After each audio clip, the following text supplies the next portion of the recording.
My name's Ross. I'm one of the pastors here at Bethel, and I'm glad you're here today because we're in one of the most beautiful and strange chapters in all the Bible this morning. We are studying the book of Joshua together, and we are in Joshua chapter 2. So if you've got your Bibles, you can go there. And I'll just jump right into it because one of the things that when you read Joshua chapter 2, you might come away and say, you know, it's almost a chapter that's unnecessary in this story that's being told by Joshua. It's the story of the Israelites, the second generation, the generation that grew up in the wilderness. And they're about to go into this promised land, this land that God's been promising to his people since Abraham, almost 500 years before this. They've been delivered out of Egypt. They've wandered in the wilderness 40 years, and now they're ready to go into the promised land. And when you're at the end of chapter 1, you see they've come right up to the border. They're right up there to the Jordan. They're ready to go and cross over into this land that God's given them. And all of a sudden, what Joshua does is he tells this story in between chapter 1 and chapter 3 when they go across the Jordan. And if you just went from the end of chapter 1 to the beginning of chapter 3, you wouldn't know that anything was missing. Except Joshua does want us to know about a key figure, although we don't know how key she is. We won't know for centuries later.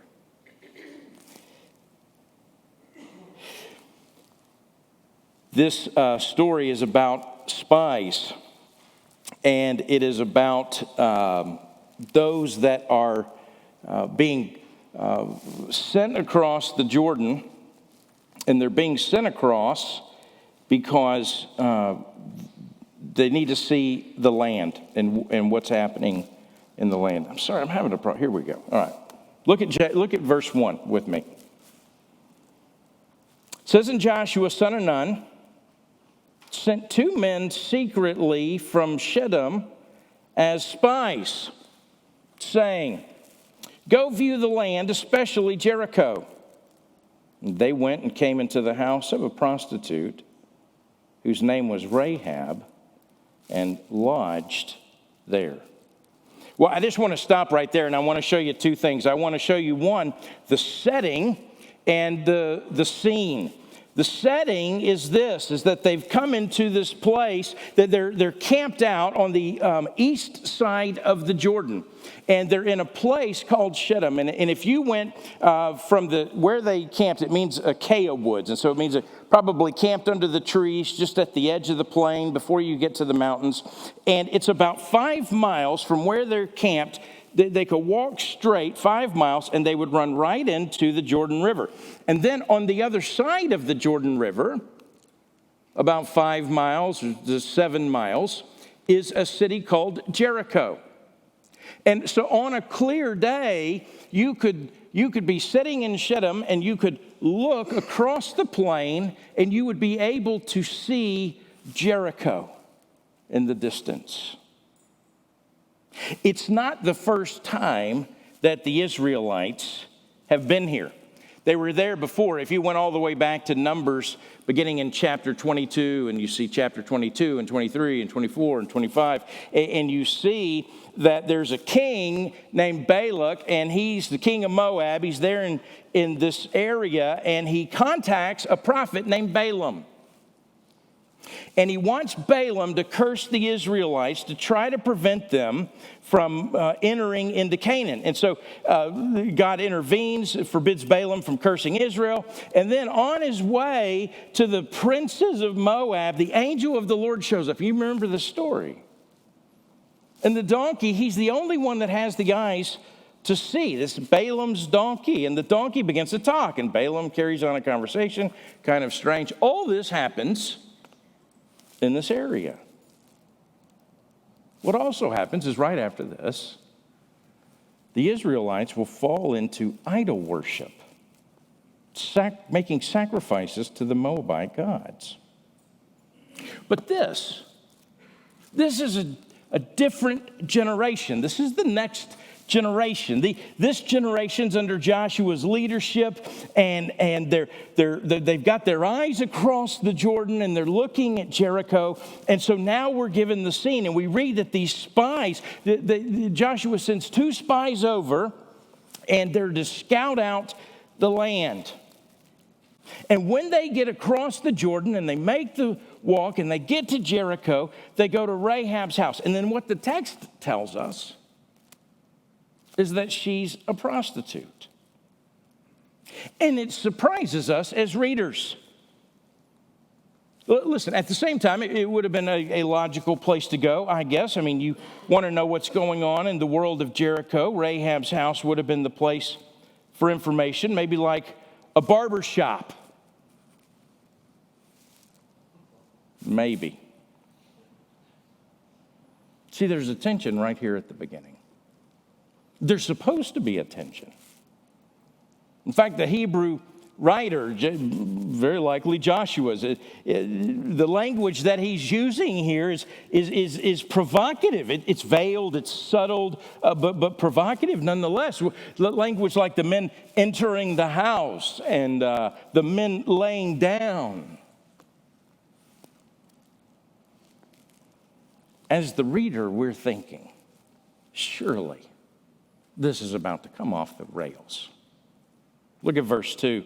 And it was told to the king of Jericho, behold, the men of Israel have come here tonight to search out the land. So first thing you know, these guys aren't very good spies, all right? Then the king of Jericho sent to Rahab saying, bring out the men who have come to you, who entered your house. For they've come to search out all the land. But the woman had taken the 2 men and hidden them. And she said, true, the men came to me, but I did not know where they were from.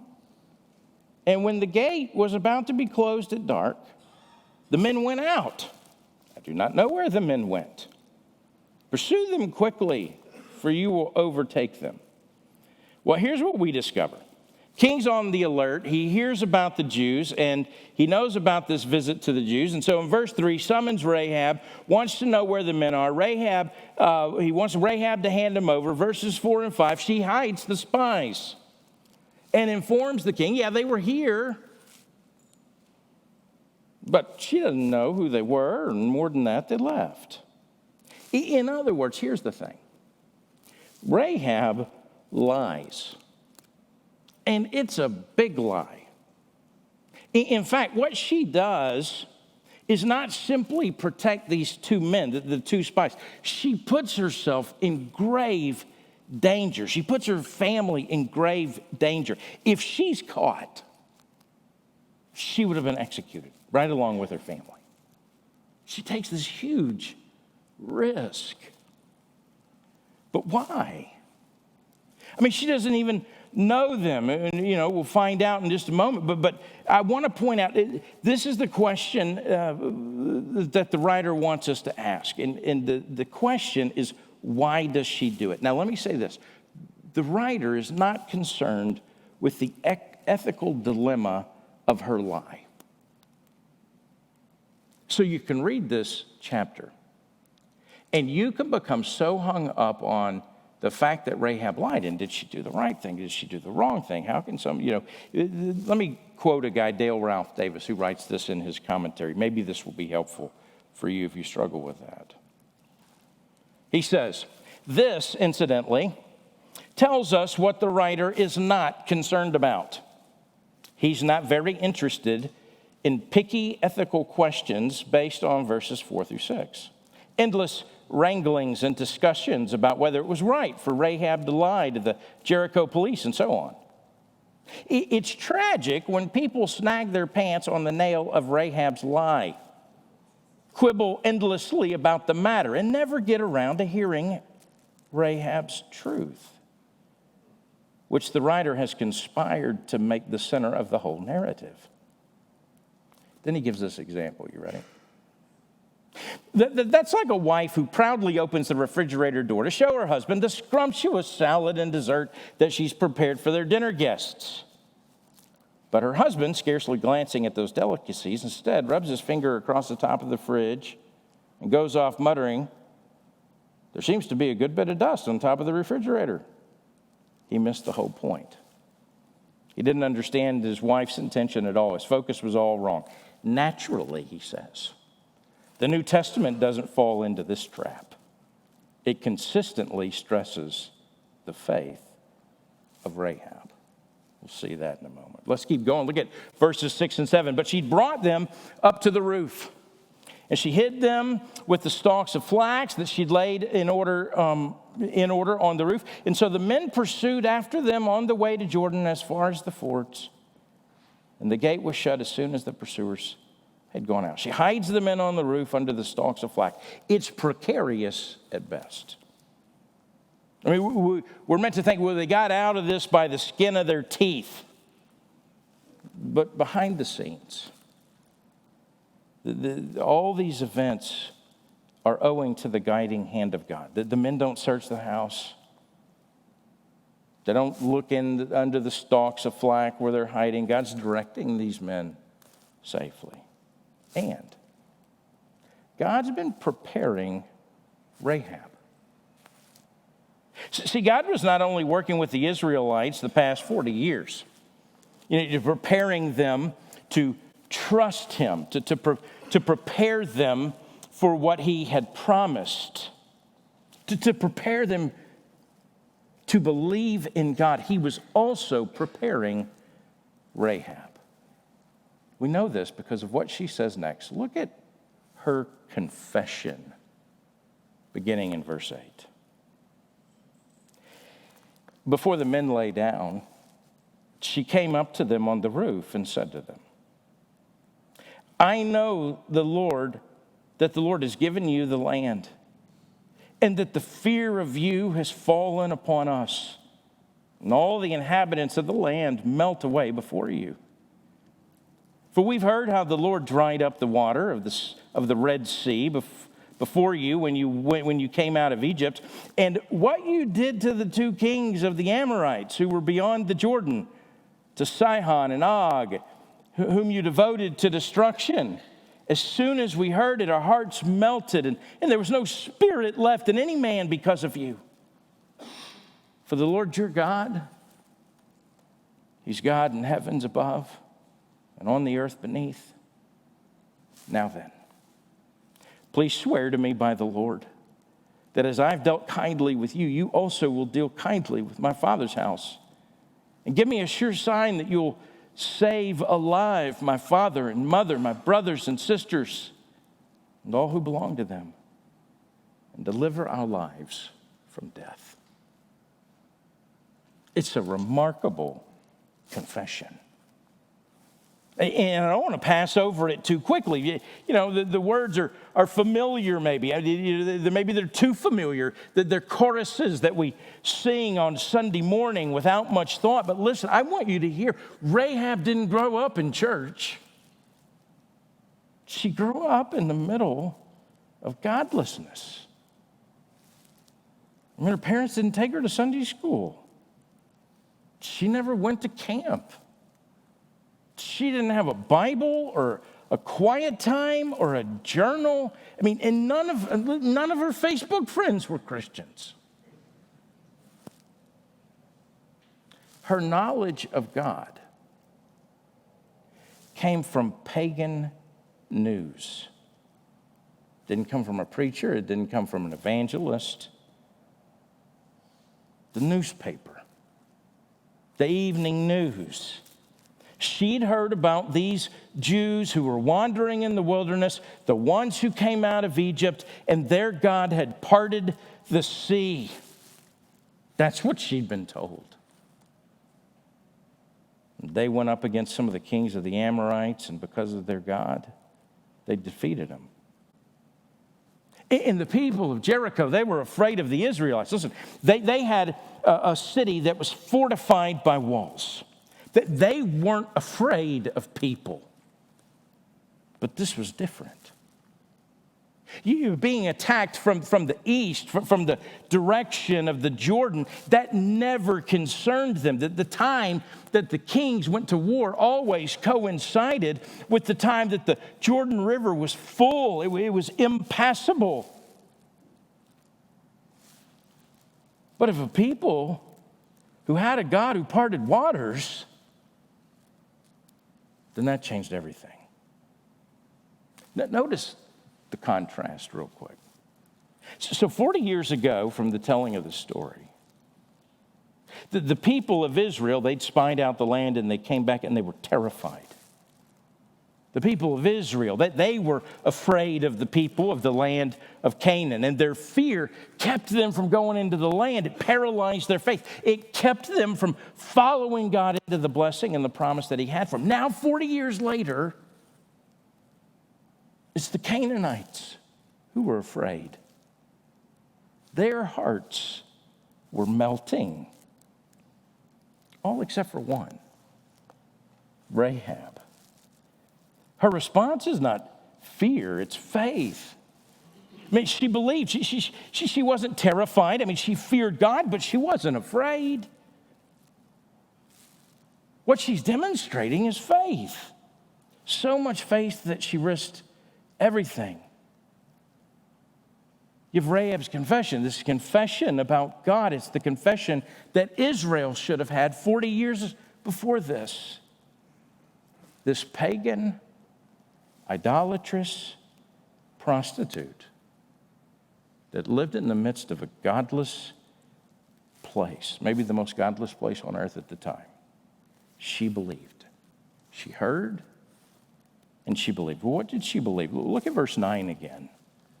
She believed in God's sovereignty, the Lord. In fact, she even calls him Yahweh. She knows his name. And she says, this Yahweh, this God, he's given you the land. If God gives it, it must be his. It's not ours. It belongs to him. And he's given it to his people, and you're his people. She believes in the sovereignty of God. Notice in verse 10, she also believes in God's power. The sea parted. The kings were defeated. God has power over nature, over politics, over armies, over history. Nothing in her life compared to the power of this God.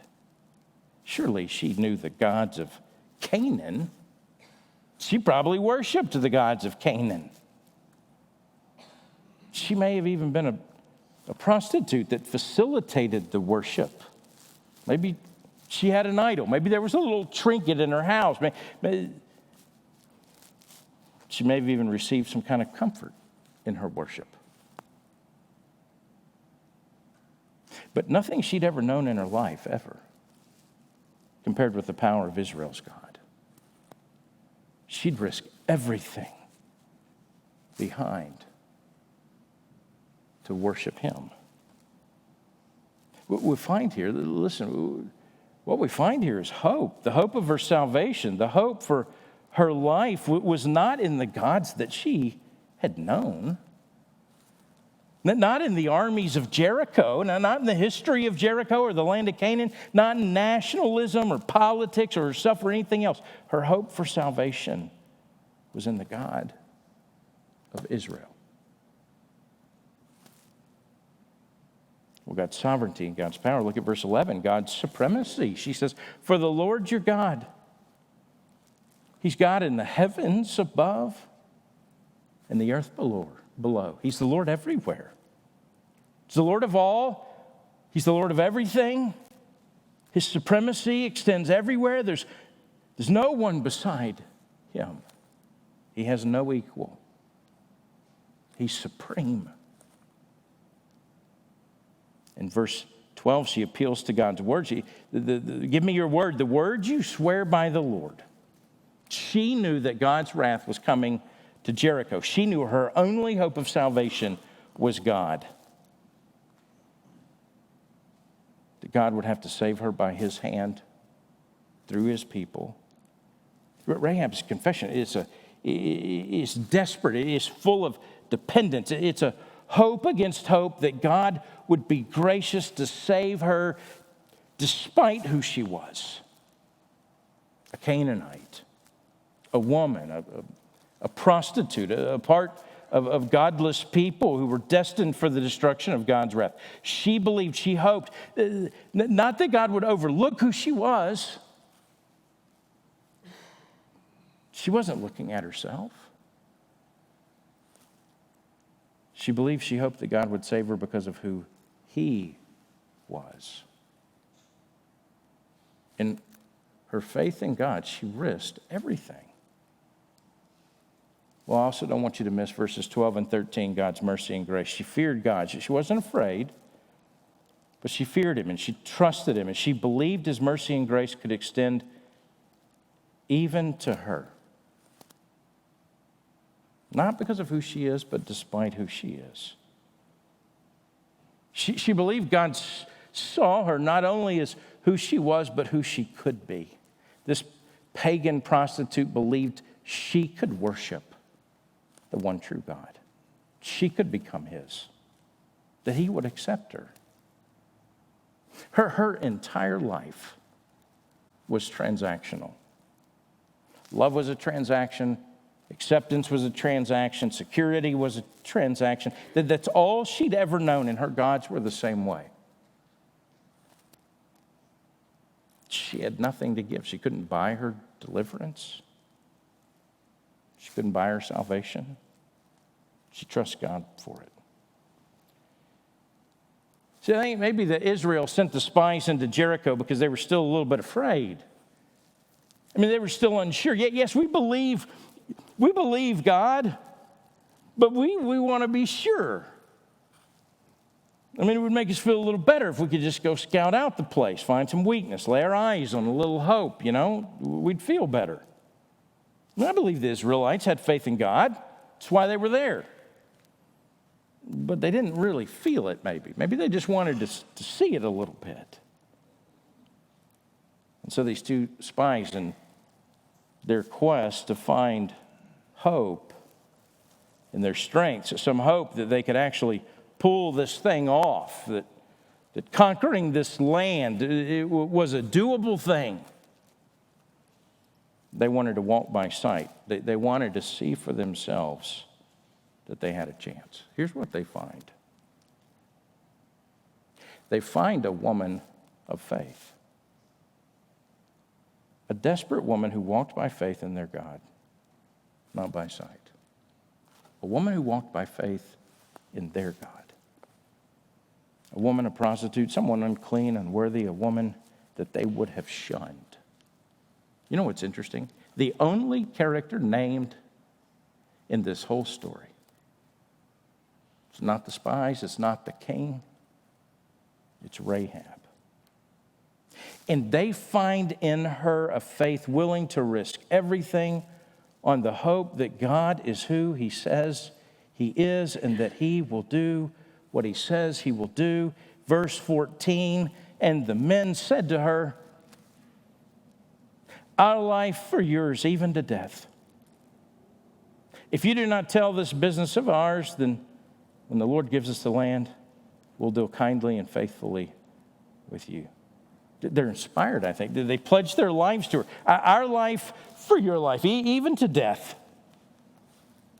Statement's powerful. It causes us to pause for a moment. It's what Jesus says to you, by the way. My life for yours in death.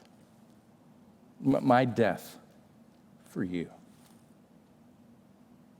Well, I want you to see how the story ends. It's a little bit comical. In verse 15, then she let them down by a rope through the window, for her house was built into the city wall so that she lived in the wall. And she said to them, go into the hills where the pursuers will encounter you and hide there 3 days until the pursuers have returned. Then afterwards you may go on your way. And the men said to her, we will be guiltless with respect to this oath of yours that you have made us swear. Behold, when we come into this land, you shall tie this scarlet cord in the window through which you let us down, and you shall gather into your house your father and mother and brothers and all your father's household. Then if anyone goes out the doors of your house into the street, his blood shall be on his own head, and will be guiltless. But if a hand is laid on anyone who's with you in the house, his blood shall be on our head. But if you tell this business of ours, then we'll be guiltless with respect to you, to your oath that you've made us swear. And she said, according to your word, so be it. Then she sent them away, and they departed, and she tied the scarlet cord in the window. We'll pick her story up at the end of chapter 6, and I don't want to spoil it, but this is how they reported when the spies got back. When they departed and went into the hills and remained 3 days until the pursuers returned, and the pursuers searched all along the way, and they found nothing. When the 2 men returned, they came down from the hills and passed over and came to Joshua the son of Nun, and they told him all that had happened to them. And they said to Joshua, truly the Lord has given all this land into our hands, and also all the inhabitants of the land melt away because of this. She lets them out the window. They hide for 3 days. They go over the terms of what's supposed to happen in the invasion. Stay in your room, get to your family, don't rat us out, all of that stuff. And they agree, and they make their promises, and now Rahab, she's going to wait. She's going to have to wait, actually, for several chapters, and she'll watch the Israelites come. She'll observe them marching around the city and blowing the horns, and she'll wait. But her rescue is sure. There's a security in the grace that she's believed.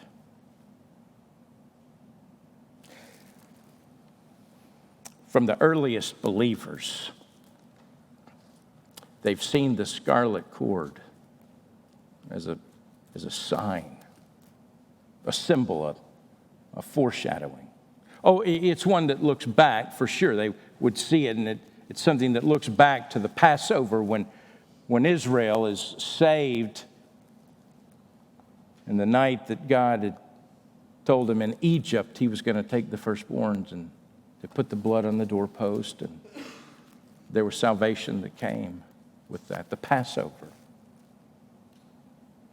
But the earliest believers began to look and see, not only does it look back at the Passover, it looks forward. It looks forward, this scarlet cord, it looks forward to this time of believing and hoping on God and having redemption, having salvation from God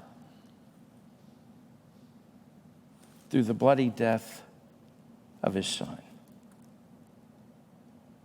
You know, there's this other bit I want us to notice. At the very end there in 24, and Joshua said, truly the Lord's given us all this land into our hands, and also the inhabitants of the land melt away because of us. This melt away because of us. The explicit reference is to the fear the people had because the Israelites, they were the people of God. In fact, that's what, if you went back to Deuteronomy chapter 2, verse 25, God says, I'll begin to put dread and fear of you and the peoples who are under the whole heaven, who shall hear the report of you and shall tremble and be in anguish because of you. That's the explicit meaning, for sure. But I think there's an implied meaning as well. I think there's a subtle meaning, a double meaning, one that's under the surface, and I think it's a reference to the faith of Rahab. It's her heart that melts. In fact, the psalmist says in Psalm 97, the mountains melt like wax before the Lord. Or Amos 9, the Lord God of hosts, he touches the earth and it melts. And God melted her heart with grace, redeeming, mysterious, assuring, surprising grace.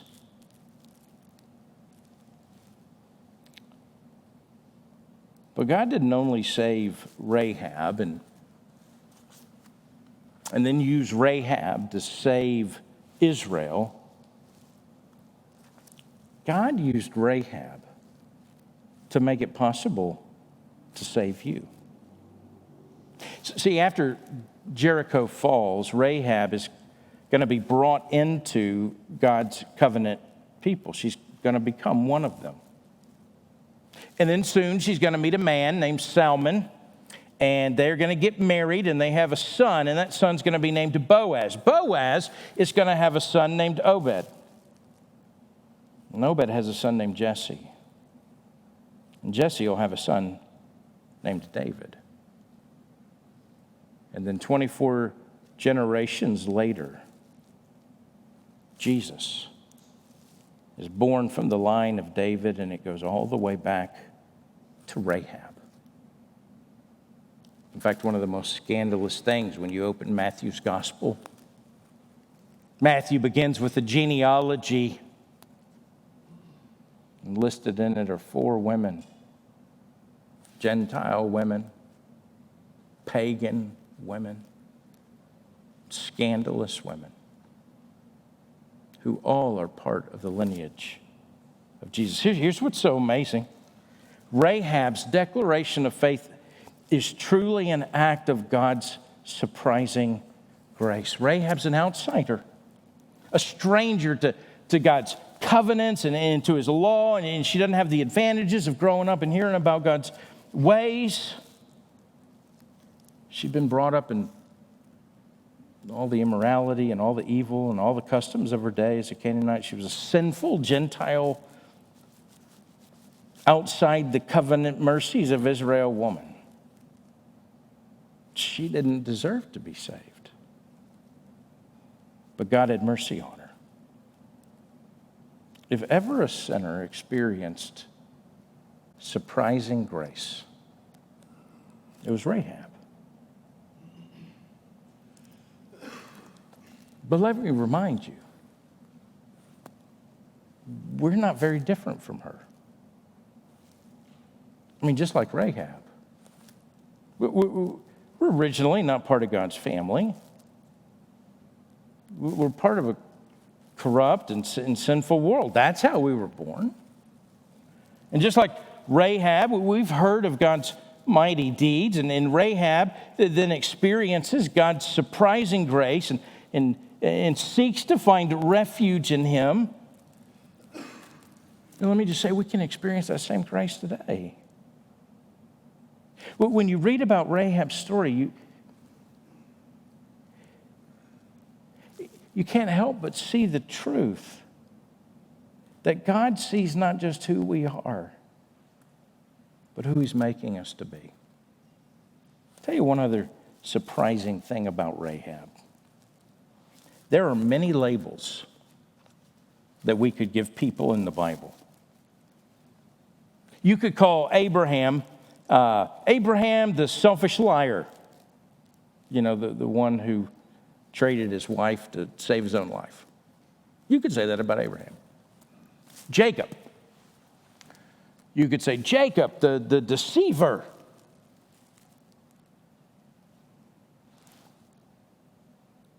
Gideon,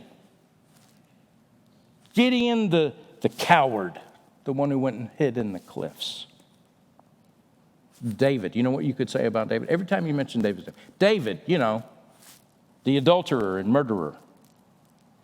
Here's the thing. You never see them referred to with those labels. But Rahab is different.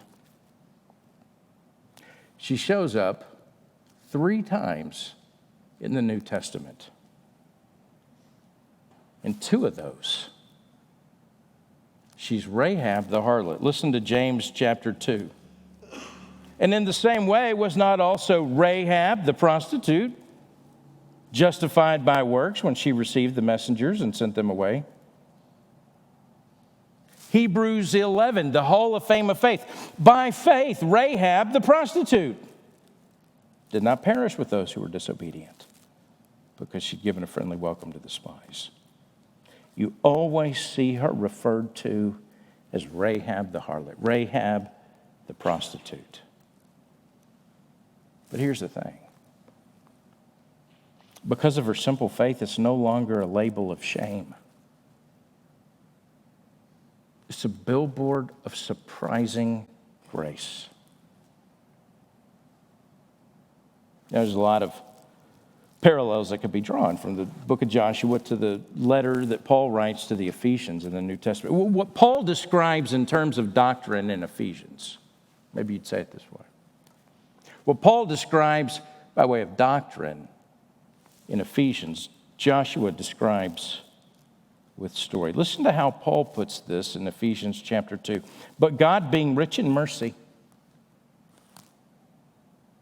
because of the great love with which he's loved us, even when we were dead in our trespasses, made us alive together with Christ.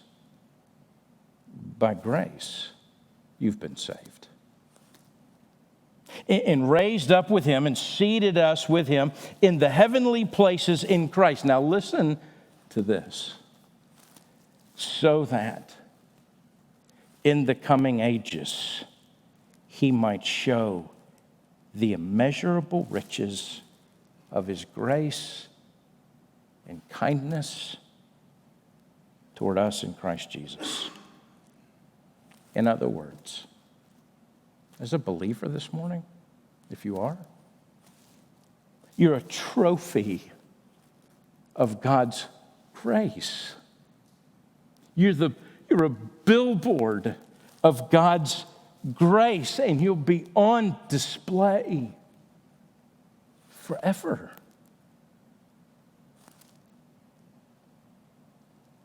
I'll close this way. That's how Max Lucado describes it. He says there are many reasons God saves you. To bring glory to himself, to appease his justice, to demonstrate his sovereignty.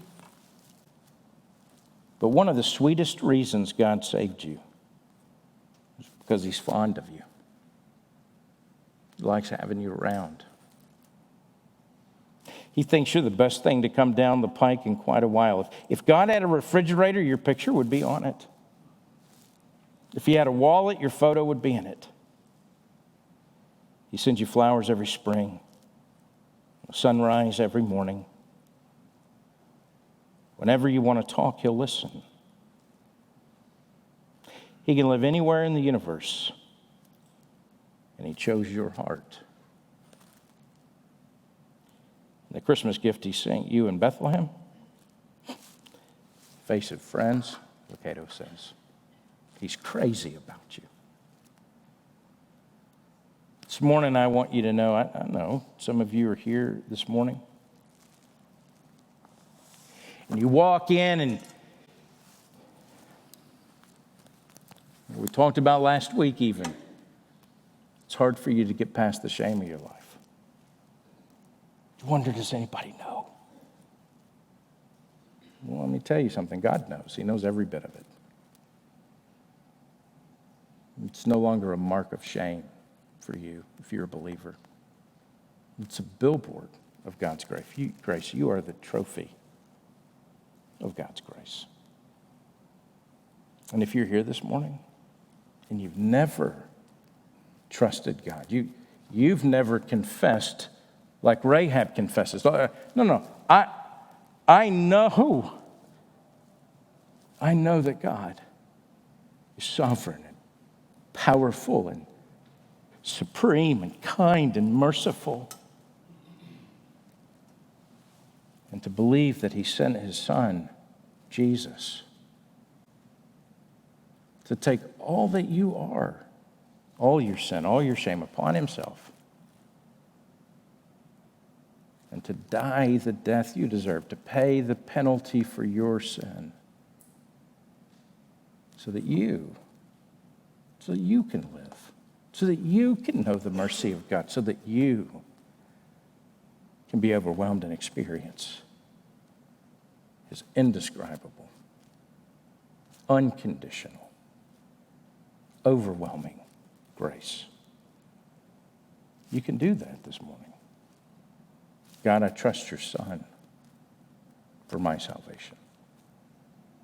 I want to know your grace.